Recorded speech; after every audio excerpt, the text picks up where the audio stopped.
Hi, welcome to mamma with ஹைடிமா YouTube channel.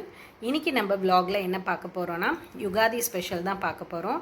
So எல்லாருக்கும் happy Ugadi. இது வரைக்கும் நம்ம சேனலை சப்ஸ்கிரைப் பண்ணலைன்னா சப்ஸ்கிரைப் பண்ணிவிட்டு பாருங்கள். பக்கத்தில் இருக்க பெல் ஐக்கானையும் ப்ரெஸ் பண்ணி விட்டுக்கோங்க. அப்போ தான் நான் போடுற வீடியோஸ் உங்களுக்கு நோட்டிஃபிகேஷனாக வரும். ஸோ யுகாதி ஸ்பெஷல் என்ன பண்ணேன்னா, காலையில் சீக்கிரமே எழுந்து வீடெல்லாம் க்ளீன் பண்ணி மாப் போட்டுட்டு பூஜை சாமான் தேய்க்க ஸ்டார்ட் பண்ணிட்டேன். ஸோ இதுக்கு முடிக்கவே எனக்கு ஒரு 45 to 1 hour ஆகிடுச்சு, 45 minutes to 1 hour ஆகிடுச்சு.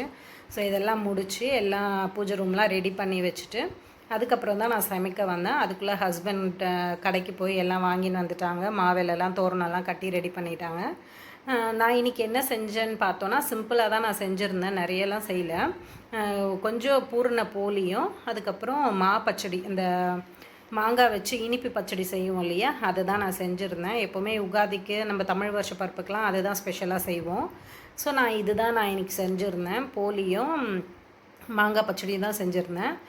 மாங்காய் பச்சடி பார்த்தோன்னா சிம்பிளாக சும்மா எண்ணெய், கடுகு, காஞ்ச மிளகாய் போட்டு தாளித்து கடலைப்பருப்பு போட்டு தாளிச்சிட்டு மாங்காய் தோல் எடுத்துட்டு அதை போட்டு வதக்கிட்டு கொஞ்சமாக உப்பு, கொஞ்சமாக மிளகாத்தூள், லைட்டாக தண்ணி தெளித்து மூடி வச்சுட்டு மாங்காய் நல்லா வெந்ததும் கொஞ்சமாக ஒரு கட்டி வெல்லம் போட்டு நல்லா பரட்டி விட்டோன்னா நம்மளுக்கு மாங்காய் பச்சடி சூப்பராக ரெடி ஆகிடும். அது கூடவே நான் கொஞ்சமாக வேப்பம் பூ போட்டுட்டேன். ஏன்னா எல்லா டேஸ்ட்டும் இருக்கும்போது அதில் கொஞ்சம் கசப்பு டேஸ்ட்டும் இருக்கணுன்றதுக்காக வேப்பம் பூ போட்டு செஞ்சுருந்தேன். ஒரு டேஸ்ட் ரொம்பவே நல்லா வந்திருந்தது. அதுக்கப்புறம் பார்த்தோன்னா பூரண போலி. இதுக்கு பூர்ணம் நான் என்ன வச்சுருந்தேன்னா, கடலை பருப்பும் தேங்காவும் தான் போட்டு செஞ்சுருந்தேன். மைதா மாவில் தான் செஞ்சுருந்தேன். மைதா மாவு நான் ஒரு 4 hours முன்னாடி நல்லா சாஃப்டாக பிசைஞ்சு அது மேலே எண்ணெய் அப்ளை பண்ணி க்ளோஸ் பண்ணி வச்சுட்டேன். ஒரு 4 hours அது நல்லா ஊறிடுச்சு. அதுக்கப்புறம் இந்த பூரணம் கொஞ்சமாக நெய் விட்டு தேங்காய் அதுலேயே நல்லா மிக்சியில் போட்டு நல்லா குறைன்னு அரைச்சிட்டேன். அதுலேயே ஏலக்காவும் போட்டு தேங்காய் குறைன்னு அரைச்சி நெய்யில் வதக்கிட்டு அது கூடவே இந்த கடலைப்பருப்பு ஒரு 2 விசில், ஊறின கடலைப்பருப்பு ஒரு 1 hour ஊற வச்சு கடலைப்பருப்பு குக்கரில் நான் ஒரு 2 விசில் போட்டு எடுத்துக்கிட்டேன். அதை ஊற வச்சு வேக வச்சு அதையும் நல்லா மசிச்சு தண்ணியெல்லாம் எடுத்துகிட்டு வெறும் பருப்பை மட்டும் நல்லா மசிச்சு அந்த தேங்காய் கூடவே போட்டு நல்லா கெட்டியாகிற வரைக்கும் கிண்டிகிட்டே வரணும். கெட்டியானதும் நம்ம தேவையான அளவுக்கு வெல்லம், உங்களுக்கு ஸ்வீட்டுக்கு எவ்வளோ தேவையோ அந்த அளவுக்கு வெல்லம் எடுத்து, நீங்கள் க்ளீனான வெல்லம்னா நாங்கள் அப்படியே கூட பொடிச்சு போட்டுக்கலாம்.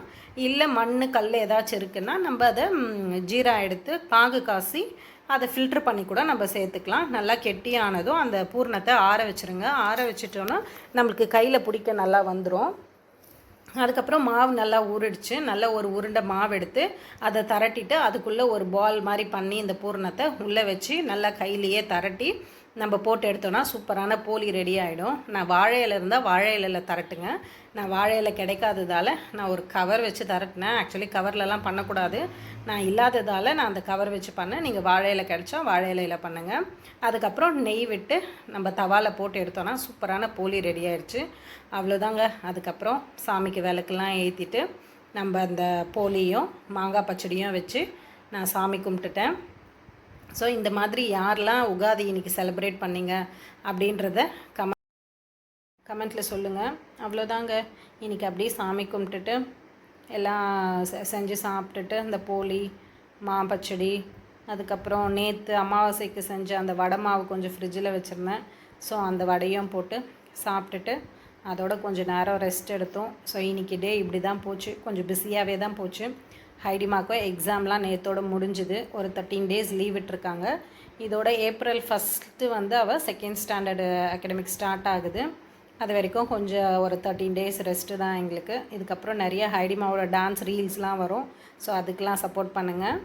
தேங்க்யூ ஃபார் வாட்சிங் this video. Subscribe for more videos. Thank you.